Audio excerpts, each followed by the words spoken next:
وہ کون سی جگہ ہے جہاں اللہ موجود نہیں؟ کیا آپ جانتے ہیں؟ حضرت علی رضی اللہ عنہ سے پوچھا گیا اب تک کا سب سے مشکل سوال۔ یہودیوں نے حضرت علی رضی اللہ عنہ سے پوچھا کہ بتائیں جہاں خدا نہیں ہے۔ بسم اللہ الرحمن الرحیم۔ ناظرین، اللہ تعالیٰ نے حضرت علی رضی اللہ عنہ کو عقل و خیر کی اس قدر رفیع اور اعلیٰ صلاحیتوں سے نوازا تھا کہ جو مسائل دوسرے حضرات کے نزدیک پیچیدہ اور غیر حل شدہ سمجھے جاتے تھے، انہی مسائل کو وہ آسانی سے حل کر دیتے تھے۔ اکابر صحابہ کرام رضوان اللہ اجمعین ایسے اوقات سے پناہ مانگتے تھے کہ جب کوئی مشکل مسئلہ پیش آ جائے اور اس کے حل کے لیے حضرت علی رضی اللہ عنہ موجود نہ ہوں۔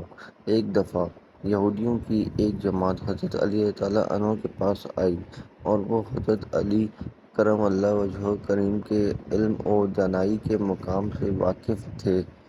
وہ نادان یہ سوچ کر آئے تھے کہ اگر کسی طریقے سے وہ حضرت علی رضی اللہ عنہ کو علمی بنیاد پر شکست دے دیں تو اس سے مسلمانوں کو شرمندگی ہوگی اور ہر طرف ہمارا ڈنکا بجنے لگے گا۔ اس یہودی جماعت نے یہ بھی منصوبہ بنایا کہ ہم نہ صرف آپ سے سوال کریں گے بلکہ آپ سے سوال آپ کی کتاب یعنی قرآن مجید سے نہیں بلکہ اپنی کتاب یعنی توریت سے کریں گے۔ اس جماعت نے من ہی من میں یہ سوچ لیا تھا کہ اگر حضرت علی رضی اللہ عنہ ہماری شرائط کے مطابق توریت سے جواب دینے پر راضی ہو بھی جاتے ہیں تو یہی ہماری جیت ہوگی۔ لیکن کیسے؟ ناظرین، یہودیوں کی اس جماعت کا ماننا کچھ یوں تھا کہ حضرت علی رضی اللہ عنہ بہرحال حضرت محمد صلی اللہ علیہ وسلم کے ماننے والے ہیں اور حضرت محمد صلی اللہ علیہ وسلم پر قرآن پاک نازل ہوا تو یہ بات ممکن نہیں کہ حضرت علی رضی اللہ عنہ کسی صورت توریت کے سوالوں کا جواب توریت سے ہی دیتے۔ ناظرین، یہودی اس کی جماعت کا سربراہ جس کا نام راس الجرد تھا، اس کی زیر قیادت یہ جماعت حضرت علی رضی اللہ عنہ کے پاس آئی تھی۔ اس الجرد بولا، اے علی، ہم لوگوں نے آپ کے علم کا بہت چرچا سنا ہے۔ حضرت علی کرم اللہ وجہہ مسکرائے اور بولے، تو کیا اس بات کی تصدیق کرنے آئے ہو؟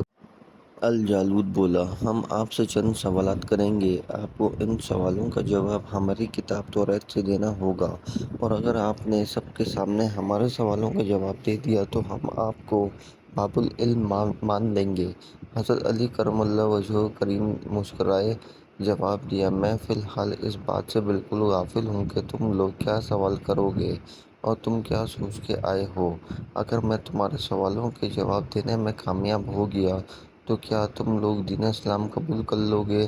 یہودی اس بات پر آمادہ ہو گئے کہ اگر ان کے تمام سوالوں کے جواب انہی توریت سے مل گئے تو وہ یہودی مذہب چھوڑ کر اسلام قبول کر لیں گے اور یہ اس بات کی دلیل ہوگی کہ جن سے آپ نے علم سیکھا ہے وہ یقیناً اللہ کی طرف سے بھیجے گئے سچے نبی ہیں۔ ناظرین، اب تمام معاملات طے پا چکے تھے اور پورا مجمع خاموش ہو کر بیٹھ چکا تھا۔ سوالوں کا سلسلہ شروع ہوا۔ یہودی عالم اس الجالوت نے مجمع کی جانب دیکھا اور علم کی تکبر سے بھرپور لہجے میں سوال کیا، اے علی، یہ بتائیے کہ وہ کون سی چیز ہے جو خدا کے لیے نہیں ہے؟ یہودی یہ جانتے تھے کہ مسلمانوں کی کتاب میں درج ہے کہ ہر چیز اللہ تعالیٰ کے لیے ہے اور اس بات کا جواب حضرت علی کے لیے دینا ممکن ہوگا۔ مجمع میں بیٹھے تمام افراد سوچ میں ڈوب گئے کہ کائنات میں کوئی ایسی چیز بھی ہے جو اللہ تعالیٰ کے لیے نہ ہو۔ تب حضرت علی رضی اللہ عنہ نے بغیر کسی توقف کے فرمایا کہ تم جاننا چاہتے ہو کہ وہ کون سی چیز ہے جو اللہ تعالیٰ کے لیے نہیں ہے تو اس کا جواب شرک ہے۔ اللہ ہر قسم کے شرک سے پاک ہے۔ تمام مجمع جو بیٹھا سن رہا تھا بے ساختہ واہ واہ کا اٹھا۔ ناظرین، اب اس الجالوت نے دوسرا سوال کیا، اے علی، یہ بتائیے کہ وہ کون سی جگہ ہے جہاں اللہ موجود نہیں ہے؟ حضرت علی نے اس کو فوری جواب دیا کہ اللہ تعالیٰ ہر جگہ موجود ہے۔ اس پر الجالوت بولا، اس سوال کا جواب آپ ہمیں ہماری کتاب سے دیں۔ حضرت علی رضی اللہ عنہ نے فرمایا کہ کیا تمہاری کتاب میں یہ نہیں لکھا کہ حضرت موسیٰ علیہ السلام کے پاس ایک فرشتہ آیا اور حضرت موسیٰ علیہ السلام نے اس سے پوچھا کہ تم کہاں سے آئے ہو؟ تو اس نے جواب دیا کہ میں 7ویں آسمان سے آپ کے پاس حاضر ہوا ہوں۔ اتنے میں حضرت موسیٰ علیہ السلام کے پاس دوسرا فرشتہ آیا۔ حضرت موسیٰ علیہ السلام نے اس سے پوچھا کہ تم کہاں سے آئے ہو؟ اس نے جواب دیا میں زمین کے 7ویں طبق سے آپ کے پاس حاضر ہوا ہوں۔ حضرت موسیٰ علیہ السلام نے پہلے فرشتے سے پوچھا، 7ویں آسمان میں تمہارے قریب کون تھا؟ فرشتے نے جواب دیا، میرے قریب میرا رب تھا۔ حضرت موسیٰ علیہ السلام نے زمین سے آنے والے دوسرے فرشتے سے پوچھا، تمہارے قریب کون تھا؟ اس نے جواب دیا، میرے قریب میرا رب تھا۔ تو اس سے یہ معلوم ہوا کہ بلندیوں کی تنہائی ہو یا گہرائیوں کی انتہا ہو، اللہ رب العزت ہر جگہ موجود ہے۔ ناظرین، اس الجالوت اب تھوڑا گھبرا گیا تھا یہ دیکھ کر کہ حضرت علی رضی اللہ عنہ نے اس کے سوالوں کے جواب میں اس کی کتاب سے ہی دے دیے تھے۔ اب اس نے حضرت علی رضی اللہ عنہ سے تیسرا سوال پوچھا، اے علی، یہ بتائیے کہ وہ کون سی چیز ہے جو خدا کے قریب نہیں ہے؟ حضرت علی رضی اللہ عنہ نے فرمایا کہ ظلم ایک ایسی چیز ہے جو میرے رب کے قریب نہیں ہے۔ ناظرین، اب اس الجالوت کے پردے شکست کھانے کے بعد اپنے سوالوں کا زاویہ بھول لیا۔ اب اس نے عالمی سوال کے بجائے تاریخی اور سائنسی سوالوں کی طرف اپنا رخ موڑ لیا اور بہت ہی تکبر بھرے انداز میں اس نے پوچھا، اے علی رضی اللہ عنہ، اس چشمے کا نام بتائیے جو زمین پر پہلی مرتبہ جاری ہوا۔ حضرت علی کرم اللہ وجہہ کریم بولے کہ اس چشمے کو چھوڑو، پہلے یہ بتاؤ کہ تمہارے دل میں کیا ہے؟ اور تمہارے دل میں یہ ہے کہ وہ چشمہ بیت المقدس کی ایک چٹان کے نیچے ہے۔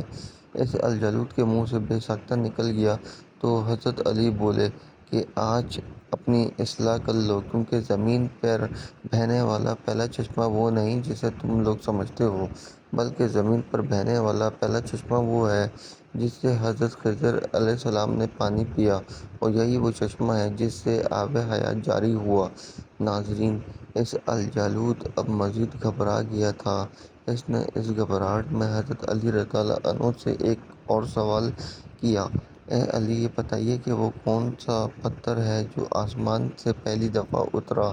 حضرت علی رضی اللہ عنہ نے جواب دینے سے پہلے ایک جملہ کہا، یقیناً تم لوگوں کے ذہنوں میں پہلا پتھر وہ ہے جو بیت المقدس میں نصب ہے، لیکن اس بات کو کیوں بھول جاتے ہو کہ خانہ کعبہ بیت المقدس سے کہیں پرانا ہے، اور حجر اسود اسی وقت نصب کیا گیا جب خانہ کعبہ پہلی دفعہ تعمیر ہوا تھا، وہی پہلا پتھر ہے۔ یہودی آپ کے جواب سن کر ہمت نہ کر سکے کہ انہیں غلط قرار دیں، کیونکہ آپ ان کے جواب انتہائی دلیل کے ساتھ دے رہے تھے اور ان کی اصلاح بھی کرے جا رہے تھے۔ اب کی بار اس الجالوت نے ایک سائنسی سوال پوچھا۔ اس نے پوچھا، یہ بتائیے کہ وہ کون سی چیز ہے جو مسلسل کم اور زیادہ ہوتی رہتی ہے؟ حضرت علی رضی اللہ عنہ بغیر کسی تفکر کے بولے کہ تم اپنے مادہ و سال پر غور کرو تو تمہیں خود ہی اس جواب کا جواب مل جائے گا۔ اس الجالوت نے پوچھا، وہ کیسے؟ آپ نے فرمایا، کوئی دن اگلے دن کے برابر نہیں ہوتا، اسی طرح گزشتہ رات اگلی رات کے برابر نہیں ہوتی۔ یہی وہ دو چیزیں ہیں جو مسلسل کم اور زیادہ ہوتی رہتی ہیں۔ اس الجالوت نے جواب سن کر حضرت علی رضی اللہ عنہ سے ایک اور سوال کیا کہ زندہ رہنے کی پہچان سانس لینا ہے؟ کیا کائنات میں کوئی چیز ایسی بھی ہے جو سانس لیتی ہے مگر زندہ نہیں؟ حضرت علی رضی اللہ عنہ نے فرمایا کہ صبح جب نکلتی ہے تو سانس لیتی ہے، حالانکہ صبح کے پاس نہ روح ہے نہ جان ہے۔ یہ سن کر وہ جلدی جلدی بولا، اچھا یہ بتائیے کہ دنیا میں وہ کون سی جگہ ہے جہاں سورج کی کرنیں ایک دفعہ تو پڑتی ہیں لیکن دوبارہ اس جگہ پر کبھی سورج کی کرنیں نہیں پہنچ سکیں؟ حضرت علی رضی اللہ عنہ نے فرمایا، ہاں، یہ سمندر کی وہ جگہ ہے جہاں سے حضرت موسیٰ علیہ السلام اور ان کی قوم گزری تھی، اور سمندر اللہ تعالیٰ کے حکم سے دو حصوں میں تقسیم ہو گیا تھا۔ بس اس قافلے کے گزرتے ہوئے سورج کی کرنیں اس جگہ پڑیں، لیکن اس کے بعد سورج کی کرنیں کبھی وہاں نہیں پہنچ سکیں۔ ناظرین، جواب پاتے ہی اس نے حضرت علی رضی اللہ عنہ سے سوال کیا، یہ بتائیے کہ وہ کون سی چیز ہے جو ہمیشہ غائب رہتی ہے، اور وہ کوئی سی دو چیزیں ہیں جو ہمیشہ حاضر ہوتی ہیں؟ حضرت علی رضی اللہ عنہ نے فرمایا کہ آسمان اور زمین کی طرف دیکھو، یہ دونوں تمہیں کبھی غائب نظر نہیں آئیں گی، یہ دونوں ہمیشہ حاضر رہتی ہیں۔ اور موت اور زندگی کو ڈھونڈو تو تمہیں ان کے بارے میں کبھی پتہ نہیں چلے گا کہ وہ کہاں ہیں اور کب آ جاتی ہیں۔ اگلا سوال اس الجالوت نے یہ کیا کہ اے علی، یہ بتائیے کہ وہ کون سی چیز ہے جس کا خالق اللہ خود ہے، مگر اسی کے بارے میں خود سوال بھی کرتا ہے۔ حضرت علی رضی اللہ عنہ بولے، حضرت موسیٰ علیہ السلام کے عصا کا خالق خود اللہ ہے، اور اس عصا کے بارے میں اس نے خود حضرت موسیٰ علیہ السلام سے سوال بھی کیا اور پوچھا کہ موسیٰ یہ بتائیے کہ آپ کے ہاتھ میں کیا ہے؟ پھر اس نے اگلا سوال کیا کہ اس بیت اللہ کا طواف تو ذی حیات کرتے ہیں، لیکن اس بے جان چیز کے بارے میں بتائیے جس نے بیت اللہ کا طواف کیا۔ حضرت علی کرم اللہ وجہہ کریم بلا خوف بولے کہ کشتی نوح ایک ایسی بے جان چیز ہے جو طوفان کے دوران اسی مقام پر پہنچی جہاں بیت اللہ ہے، تو اس نے اس کے گرد 7 چکر لگائے۔ اس الجلود نے باب العلم حضرت علی رضی اللہ عنہ سے کئی سوال کیے اور تمام کے جواب آپ رضی اللہ عنہ نے بالکل ٹھیک ٹھیک بتائے، بلا توقف دیے۔ مجمع میں بیٹھے ہوئے ایک یہودی بولا کہ حضرت، دنیا میں ہر شخص سوچ کے جواب دیتا ہے، لیکن آپ تو ہر سوال کا جواب بلا توقف دے رہے ہیں۔ حضرت علی رضی اللہ عنہ نے اس سوال کے بدلے اس یہودی سے ایک سوال کیا، بتاؤ تمہارے ہاتھ میں کتنی انگلیاں ہیں؟ اس نے فوراً جواب دیا، 5۔ حضرت علی رضی اللہ عنہ نے فرمایا، تو تم نے بھی تو فوراً میرے سوال کا جواب دیا۔ اس یہودی نے کہا، یا علی، یہ کیسی بات ہوئی؟ مجھے معلوم ہے کہ میرے ہاتھ میں 5 انگلیاں ہیں۔ یہ سن کر حضرت علی رضی اللہ عنہ مسکرائے اور کہا، مجھے بھی یہ سارے علم ایسے ہی معلوم ہیں جیسے تمہیں یہ معلوم ہے کہ تیرے ہاتھ میں 5 انگلیاں ہیں۔ یہودی نادان نہیں جانتے تھے کہ باب العلم کے پاس کائنات کے رازوں کا علم ہے، لیکن جب انہیں تمام سوالوں کے جواب ٹھیک ٹھیک مل گئے تو اس الجلود سمیت تمام گروہ نے کلمہ پڑھا اور سب کے سب دائرہ اسلام میں داخل ہو گئے۔ ایک دفعہ ایک شخص نے وصیت کی کہ اس کے 17 اونٹ اس کی 3 بیٹیوں میں تقسیم کیے جائیں۔ کہ میرے بڑے بیٹے کو کل تعداد سے آدھے اونٹ میں، درمیانے کو کل اونٹ کا تیسرا حصہ، جبکہ سب سے چھوٹے بیٹے کو کل تعداد کا 9واں حصہ ملے۔ اس شخص کے فوت ہو جانے کے بعد شہر بھر کے صاحب دانش بیٹھ کر سوچ رہے تھے کہ وصیت کے مطابق اونٹوں کی تقسیم کیسے کی جائے۔ بہت سوچ بچار کے بعد بالآخر انہوں نے حضرت علی رضی اللہ عنہ کے پاس جانے کا فیصلہ کیا۔ مسئلہ حضرت علی رضی اللہ عنہ کے پاس پہنچا تو آپ نے فرمایا، میں ہی تقسیم کروں گا۔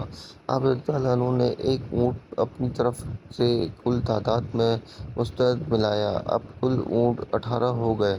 پھر آپ رضی اللہ عنہ نے یہ یوں تقسیم کیے کہ جیسے ہی کل اونٹ 18 ہوں تو پہلے بیٹے کو کل اونٹ کا آدھا حصہ 9 اونٹ دیے، درمیانے بیٹے کو 1/3 6 اونٹ دیے اور تیسرے کو 2 اونٹ دیے۔ اس طرح کل تقسیم شدہ 17 ہوئے۔ اس کے بعد آپ رضی اللہ عنہ نے اپنا ادھار دیا اونٹ واپس لے لیا۔ یہ تھی ناظرین حضرت علی رضی اللہ عنہ کی ذہانت کہ جن کے سامنے کوئی بھی بات ناممکن نہیں تھی۔ اللہ پاک ہمیں بہتر عمل کرنے کی توفیق عطا فرمائے اور ہمیں نیک کاروں میں شامل کرے، آمین ثم آمین۔